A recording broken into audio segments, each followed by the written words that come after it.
Yozgi ta'til mavsumida o'quvchilarning ko'pchiligi havzalarga yoki lagerlarga boradilar. Mana bu Miyali qishlog'ining o'quvchilari esa har yili kanikulni ota-onasiga yordam berish bilan o'tkazishadi. Bo'sh vaqt topildi deguncha to'planishib, ko'chada to'p tepib, futbol o'ynashga kirishib ketadilar. Real Madriddagi Ronaldoni o'qiydi. Men dag'i cho'ng'anda o'xshagan futbolchi bo'lgim keladi. Biz ayılda günde balдар çoğulup alıp futbol oynayıyoruz. Bayastan Adilbek o'g'li 5-sinf o'quvchisi. Uning aytishicha, yozgi ta'tilni ko'ngildagiday o'tkazmoqda. Jahon futbol o'yinlarining muxlisi bo'lgan Bayastan ham mashhur bo'lishni istab, bo'sh vaqtini to'p surish bilan o'tkazmoqda. Baldarın dostları ko'p baba. Günde geçinde sözü uydun canımızda bizden futbol oynashadi uydun canında. Aylığımızda şart yok bolsa dele uşup futbol oynap özlerinin nemelerini kızıkkan balдар çoğuluşup futbol oynaşot.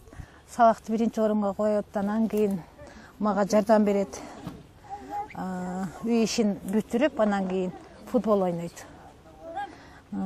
Şol келечекте elдің керегіне жараған, şu Kırgızстаныбыздын керегіне жараған балдардан болушун мен тилейт элем.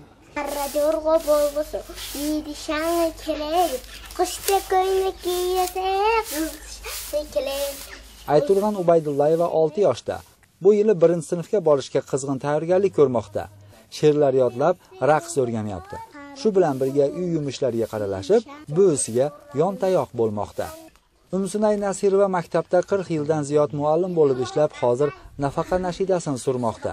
Ayni damda aksar vaqtini nabiralariga baxshid etmoqda. Ularga ko'rgan bilganlarini so'zlab, bolalar bilmaganini o'rgatishga harakat qilyapti. Kızım kiçinesine endi zirek bo'ldi-da. Uyda bardıq derseni şu aytkanды atkarat, ubagында işlerdi kılat, azыр okuga daярданып атат. Şu Karajorgo eldik, улуттук бий болуп калды. Бардыгы сүйүп кары жашы дебей ушуга түшүп келатабыз. Ушу кызым бар, ушу уккандан баштап эле кызыгып, мени көрсөтүп бериң дейт. Мен дагы кээде жардам берип калам. Ana şu televizorda koyup беребиз, ошону көрүп алып эле тез эле үйрөнүп алды. Азыктуу жаштар аябай эле тез кабыл алат экен. Тез эле үйрөнүп алып эле бардыгы түшүшөт. Тойлордо түшөт. Анан башка убактарда эле ушу музыка болуп калса эле каерде болсо эле түшө берет. Көчөдө, үйдө болобу, башкада болобу. Qahramonimiz Ayturg'anning qishlog'i shahardan ancha olis bo'lgani bois bolalar bog'chasi qurilmagan.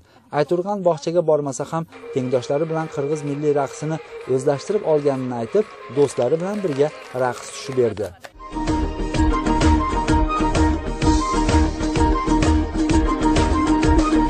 Karajorgo bolboso, biydi şanlı gelebi. Poşete koyunu giybese, kıldı şanlı gelebi. Kozgoluşsun delebi, kantaraktın denege. Karajorgo bolboso. Karajorgo bul Kırgızdın uluttu biyi. Men bıyıl birinci nöleğe bardım, birinci klaska koştam. Bana үйрөтпөдү Karajorgo'nун ырыны. Чоңойгондо ким болгуң келет сен? Мен тиш бурач болгум келет. Биз жакта садик жок. Ошого мен ошондой кыздардан ошону үйрөнүп алдым. Karajorgo'нун ырын мага жагат. Biz Qorasuv rayonining Miyali qishlog'i bolalari yozgi ta'tilni foydali va ko'ngildagidek o'tkazishayotganiga guvoh bo'ldik. Kanikulni kim qayerda bo'lmasin, asosiysi yodda qolar voqealar bilan o'tkazayotganligi bizni ham quvontirdi. Lavha qahramonlari chekka qishloqda yashasalar ham futbol va milliy raqslar bilan jahonga mashhur bo'lishga, sport va madaniyat orqali xalqlar o'rtasidagi do'stlik, barqaror tinchlik uchun o'z hissalarini qo'shishga ahd qilishgan. Shavkatbek Umarov, Ulqan Zumdi qizi, Nadir Bo'ronbayev, Intimaq, Kunjele programmasi uchun.